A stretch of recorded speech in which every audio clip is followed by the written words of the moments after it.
Hello and welcome to the Bonfire. I am Mark Mabry and this is my co-host, Elder Jensen. Yes, sir. Make some noise, Jensen. I'm excited to be here. It's good to see you. We are so excited today because we have a topic that all of us might be able to identify with. And that is this. And I have a question, Elder Jensen. What you got? Do you have any skeletons in the closet? In your family history closet? Oh, yeah. I got plenty. I got a whole rack. You got a bunch of skeletons? Mm-hmm. Then let me ask you, let me pursue that a little further. Do you love the skeletons in your closet? The skeletons, they refine me. They make me who I am, and they make my family who they are today. And so I know that we wouldn't be able to be where we're at without them. Awesome. And the reason I ask that, and I love your answer, by the way, and you're someone that's thought through it, right? But most of us in society, we are scared to death of those things that made us us, right, in a strange way. And what if we could find a way to love where we come from? And to me, today we're going to be talking about family history. And we're going to look at some ways to love the skeletons in our closet, or at least to make peace with them. Right. And rely upon Christ, the Redeemer, to redeem all of that mess for something great. It's actually one of the roles and missions of Christ, as Malachi taught us. You were showing me a scripture earlier. Would you like to read it? Yeah, it's in Malachi chapter 4, verse 6, the last verse of the Old Testament.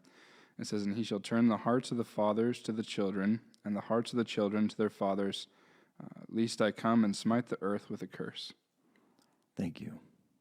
When I was a missionary back in the olden days in Russia, I found myself loving my family more, loving where I came from, loving that history more, and I find that that's common when you talk to a lot of sisters and elders, that they just start to really love their family, and I think it's a function of that.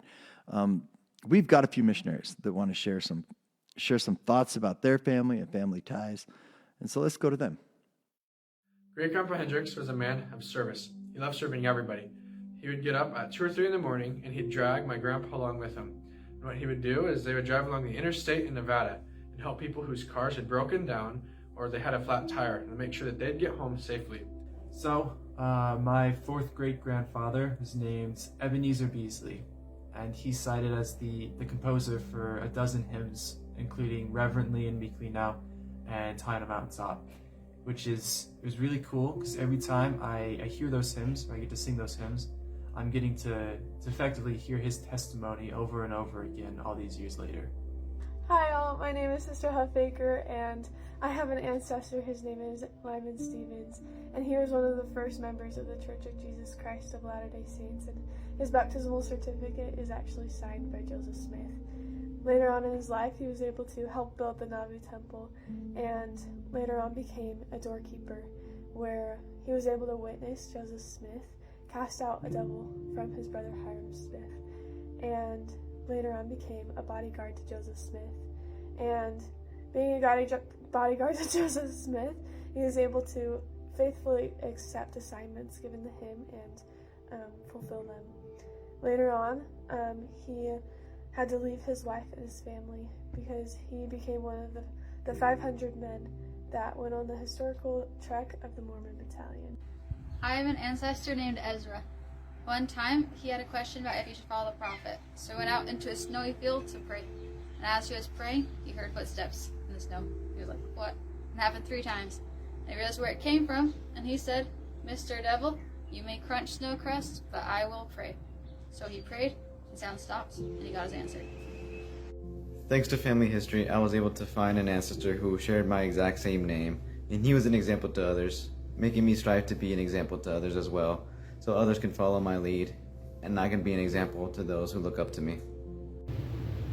I remember as a youth getting to go to one of our church's camps and being able to look up one of my ancestors who traveled across the plains as a pioneer to learn more about him, and it gave me good insight to realize what my family had gone through so that I could be here today.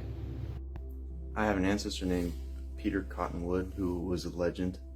He was a musician. He played the flute, he played the guitar, he played the violin, and he sang. He was like so good at music, and he wrote music from a very, very young age, and also wrote poetry.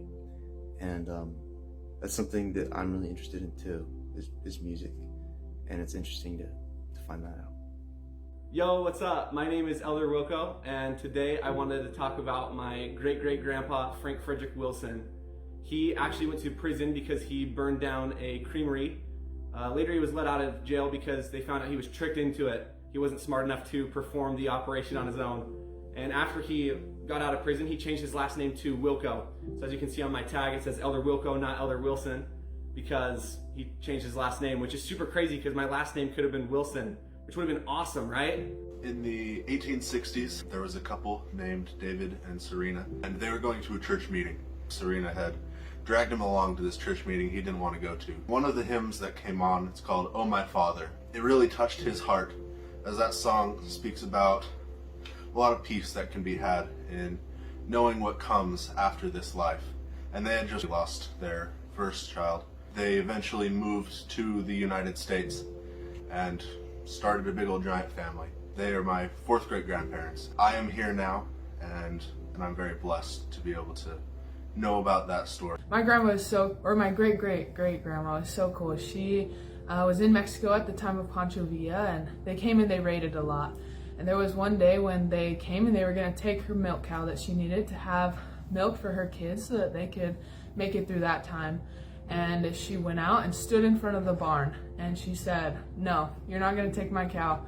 And she told them that they were going to have to shoot her if they didn't. And she prayed, and she had that faith that God was going to protect her and keep her family safe. And because of that faith, we can learn more about them, be able to have that faith in our life and use it to strengthen us as well. Elders and sisters, thank you so much for sharing that with us. Now I'm going to put Elder Jensen on the spot. Elder Jensen. Yes, sir. I want to hear something from your history, something meaningful, something that maybe helped you shape who you are. Yeah, I'll take one of the skeletons out of the closet. All right, introduce us to a skeleton. Let's do it. But before we do that, I'm sorry. No, you're good. This is my bad. I wanted to say, get on the comments. And, don't out all of your family skeletons. But if you have something meaningful from your family history, small, whatever, something that helps shape your life, put it in the comments. Let's inspire each other. And let's learn about each other a little bit. And watch the spirit that generates when we do that. Now, Elder Jensen, sorry for interrupting. No, you're good. You're good. So it starts with my grandpa. My grandpa grew up in Florida. They came over from Germany when he was really young. And he kind of grew up in a bit of an abusive home. And he let me know I could share this. But by the time he was about 16, he ran into a really abusive situation with his father. And so he ended up leaving home. He slept on a park bench for a little while, ended up crashing with one of his friends. And his family kind of moved from Florida to around Pocatello, Idaho. And from there, they completely severed for a little while. And my grandpa met my grandma, and he kind of changed his entire outcome. So because of that, they left a lot of family in Florida. And so he really attached to my grandma's family and had wonderful relationships with them. And they kind of showed him how a loving family should be in supporting one another. And then years go by, right? He has kids and then grandkids. I come along. And I was actually preparing for my mission to come here where we're at right now. I was at home in Idaho. And I had this crazy prompting to open up my MacBook and do some family history. And my grandma is a family history fanatic, so she has done a lot of it. So I also used the excuse that my grandma's done everything.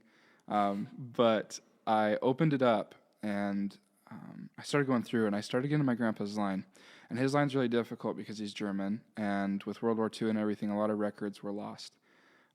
But I felt really prompted to go into his parents' kids and found his uncle, or his parents' brother.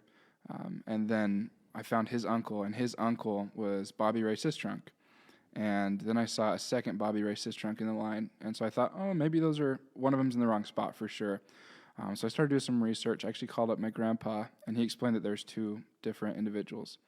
And so, but I felt like I needed to keep going. Like there's something here that the Lord wants me to find. And I called up my cousin, who is a genealogist, and we met a couple days later, about 3 days later. And we were going through some obituaries because he was born in 1927-ish, I think, is when he was born. And so he could be alive. He'd just be kind of old. And so we were trying to figure out his current status, whether he was alive or deceased. And I found this obituary, and I looked at his viewing, like what time it was, and it happened to be about 30 minutes after his viewing is when I felt that prompting to go and find his name. And so I was able to find on that obituary who survived him is a section it's put under. So it's his wife and his kids and his family. And so I was able to reach out over Facebook and connect them. And now I'm going to be going after my mission with my grandparents down to Florida to go visit them and to reconnect and create something beautiful out of something that was torn for so long. That's incredible. It was amazing. You said something. You said, and this might be a familiar thing for people that have like been in the church for a long time, right? You said, I think my grandma did all our family history. What do you mean you said did the family history? Yeah, she loves it. And so with a lot of her free time, she would fill out like all the generations back. And so there's generations upon generations of family that's filled out, stories that are preserved and memories. And in the church, we take family history very seriously, just like it does in the Bible. And so we record those things for posterity to see. And I think when there's that point, like maybe we're guilty of, and you were tempted to be guilty of this. We say it's done, as if we find out who they are and we leave them alone. And like, hey, it's there. Maybe we did temple work for them or whatever, as if the family history work is done. But I think until we connect with them emotionally, like you did, right, we're not deriving the entire benefit. Like to really learn that story, and there's probably going to be some amazing things that you learn when you go to Florida. Yeah, it's very laced. Like everything just Yeah. builds, right? Family history. I mean, it's a literal tree, right? Like you think about trees and how they grow and graft and get Yeah. bigger and bigger. It can start off from a seed. And so just like how family tree is like that, it's a very perfect allegory of what it feels like, that love and that faith and that connection that can grow from just a little bit. And that'll add a lot of richness to your life. That's cool. Thank you for sharing that. Of course. There's a song, a primary song, that starts, Heavenly Father, are you really there? One of the most like poignant questions in all of songs, right? Right. And we have a few missionaries right now that are going to come play it for us. Two amazing violinists and a guitar player.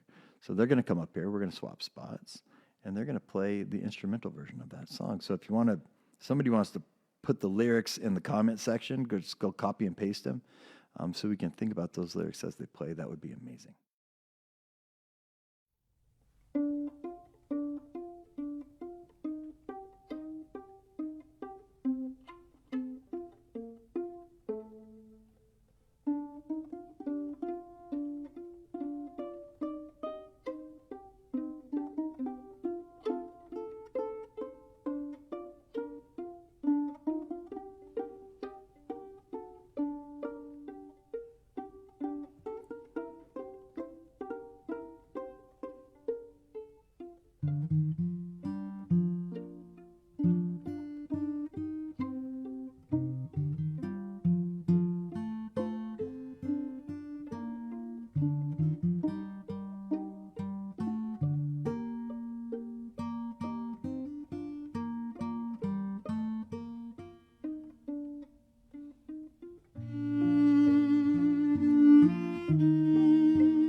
Elder Jensen. Oh, I should have said how touched I was by that musical number. Anyway, that was beautiful. That was wonderful. I have a question in my head because I know where we're headed with this, right? Do you know where the oldest chapel in the Southeast is? The oldest LDS chapel in the Southeast? Trivia question. It is in Altamont, Tennessee area. Okay, pretty lame when they have the notes for the show, all right? 1909. Coming out of time when the church was coming out of some significant struggles in the South. And this chapel still stands today. One of the biggest figures recently in the church is President Crawford in the church in Middle Tennessee. He's been somebody who's just served as a stake president, a temple president. He's been here and seen so much change. We're sending a crew out there to them to check out this chapel with President Crawford right now. So that's going to roll next. Let's go check it out. Well, welcome to the LDS North Cuts Cove Chapel. As far as we can determine, and church records indicate, this is the oldest Latter-day Saint chapel in the South. That includes Kentucky, Virginia, Arkansas, Tennessee, Alabama, Mississippi, Georgia, Florida, all that area. This building was built in 1908 and dedicated in 1909 by Charles Callis, who served more than 20 years as the Southern States Mission President and later served as a member of the Quorum of the 12 Apostles. The building was built by several families, mainly the Tipton family, the Smart family, and the Hobbs family. The Tipton family donated the land, and most of the materials were cut from the mountainsides that surround the cove. So all of the timber, all of the wood pews that you see, the floors, the walls, the ceilings, all of these came from the mountainsides here. The property consists of this building, which is what is called a one-room building with a bell tower. And the bell actually works. Can I walk back there and show you?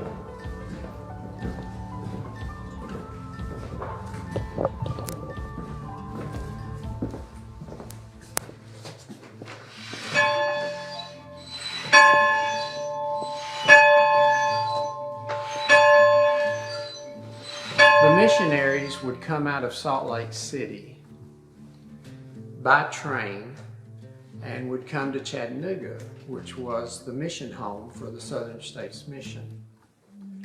From there, if they were headed north into Tennessee and Kentucky and Virginia and Illinois, they would ride a train, a supply train, which came to a little town located nearby called Colmont, C-O-A-L-M-O-N-T.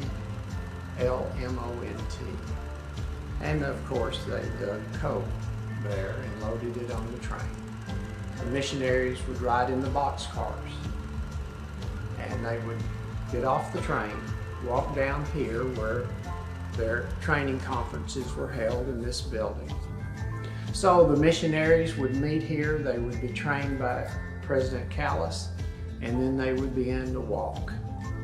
And they would walk through East and Middle Tennessee, into Kentucky, into Virginia, and they would not see President Callis again until almost the time that their missions were complete.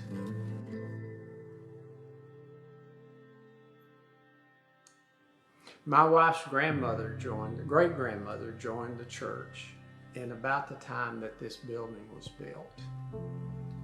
And she never saw this building because she lived in another county. But she was a widower. And just to give you an idea how the missionaries operated, they knocked on her door one day walking through Van Buren County. And she came to the door and she said to one of the missionaries, "Sir, What is your business? And he said, Ma'am, I'm here to tell you that the fullness of the gospel has been restored to the earth and that there are prophets upon the earth today. She invited him to come in because she had looked for those prophets that were mentioned in the New Testament that were a part of the Lord's church. He gave her pamphlets, tracts they called them, and she said to him, I will read and study your tracts, and I will hold fast to all that is true. And then the missionaries left. A year later, they returned, and she was baptized. She never entered an LDS chapel her entire life. She lived in a very rural area where there was no members of the church. She received her endowment in 1951 or 2, I think, in the Salt Lake Temple. Her daughter took her to the Salt Lake Temple by airplane. The next year, she passed away.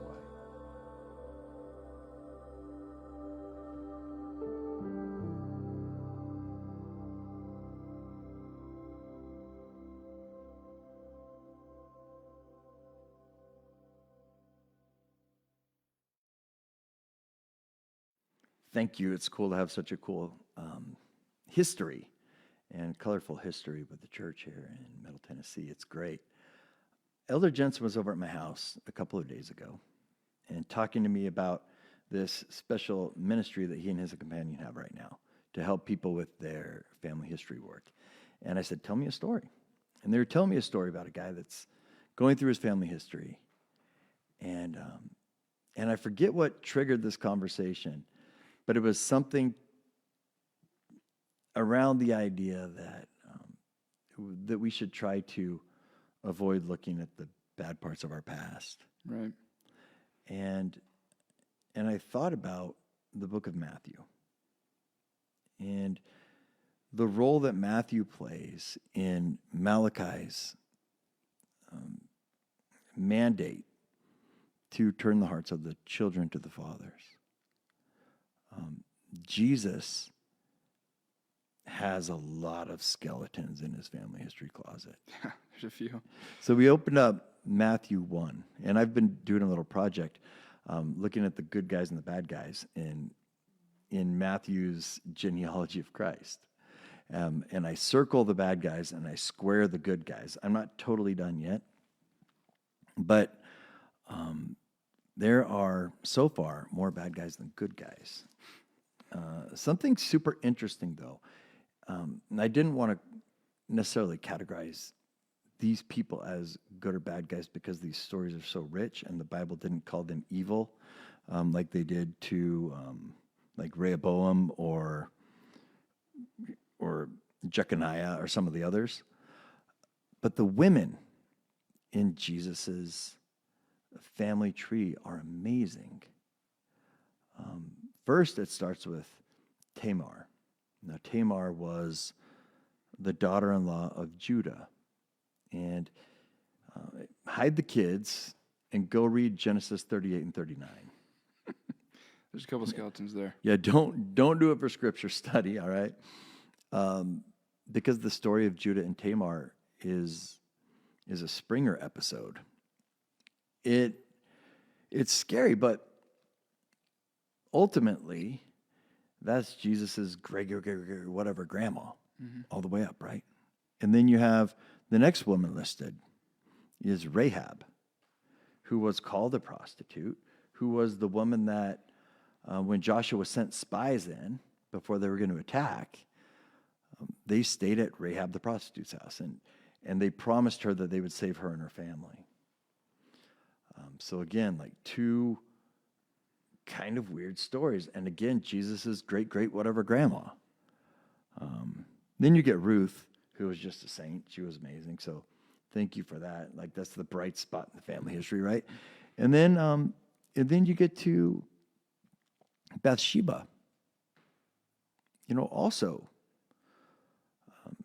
had a rough story there as the wife of Uriah and taken by King David. Now, if I'm Jesus and I'm trying to sugarcoat my past, I ignore this stuff. I ignore the fact that Judah trafficked his little brother Joseph to Egypt. That's some scary stuff. Even then, skeleton turned good again. Yeah, skeleton turned good again, right? Right? Joseph said, I'll make this evil for good. Mm-hmm. The other day, I had my my Sunday school class. I teach the freshmen and sophomores in our ward. And I was walking them through this, and I noticed the kids that weren't typically listeners in my class really started to listen. And it resonated. And what resonated was this. We look around and we think everyone's coming from these perfect situations, everyone except for us. But we all have that thing. And to me, Matthew, when you read it through a lens of family history, Matthew, a ton of different times, he has John the Baptist say in chapter 3, he says, Christ can raise up stones to be children of Abraham. Chapter 10, he talks about the sanctity of marriage. Chapter 19, again talking about family and marriage. And all with the idea that we can improve our situation when we turn to Christ, regardless of where we came from. We can change our family tree. We can change everything. And I have a testimony of that. And in fact, I believe that we grow closer to Christ when we meet the rougher parts of our past. Yeah, the transparency. Yeah, it's part of that like idea of confession to me, where you're saying, you know what, I'm going to bring great grandpa with me to the Savior right now, and we're gonna go together, and I'm going to pray for my great grandpa, and I'm going to pray to understand what he was going through, and then I'm going to go a little bit further, and I'm going to take his name to the temple. And I'm going to get baptized for him. I'm going to get confirmed for him. I'm going to make covenants with God on his behalf and see what happens to my soul when my family tree changes, when I change my family tree. Yeah, it's interesting too, like that transparency, like right off the bat that Matthew like lays out, gives Christ like power, like throughout the Bible, because the Sadducees and Pharisees, their purpose was to like trip him up, right? To be like, haha, I'm right, you're wrong. But because Christ was such a transparent and vulnerable individual, he couldn't be caught in the wrong. And I think that's so interesting that like that's the first thing that's chosen to be like, I mean, you're kind of, for someone that just opens the New Testament, the first time they've heard of Christ ever, or I guess if they've read the Old Testament, so they know who these people are. But to read through that and be like, this guy is the Prince of Peace, you know, but it's that transparency that allows him to show people how they can heal. It really does. That's a great point, Elder. We all know that guy or girl who, whenever we want to say something good about maybe the church or our family or whatever organization, they're going to be like, yeah, but didn't you guys do this? And Matthew is the one that takes the wind out of that argument right away by saying, yeah, we did all sorts of things. And Jesus is so powerful that he can be born into that and overcome it and change a family tree upwards and downwards. Elder, you have a special ministry with your companion. You're helping people do that. Yeah, we're digging out the skeletons. Invite them. Tell them how to get a hold of you. Yeah, so me and my companion, we live in Franklin, Tennessee, but we have several other missionaries throughout the Middle Tennessee area and even up towards Kentucky, where we invite individuals to come and to feel that transparency, but ultimately through that to feel that connection, right? To to save us from that curse, even that Malachi mentions. We were commanded to turn our hearts to our fathers. So listen to the commandments of the prophets of old and reach out to us. You can leave a comment below. You can DM the page or reach out to your local missionaries. They can all connect you to us. And we would love to help you connect to your family and to feel the love and the joy and to find those skeletons that are in your closet and to more importantly see the beauty that they've become. That's fantastic. And I'll add to that invitation, saying, if you're scared to address the skeletons, so a lot of us, you see it happen to politicians all the time. We're like, well, his great whatever was a slaveholder, or whatever the evil thing is. Right. If you're scared, pray.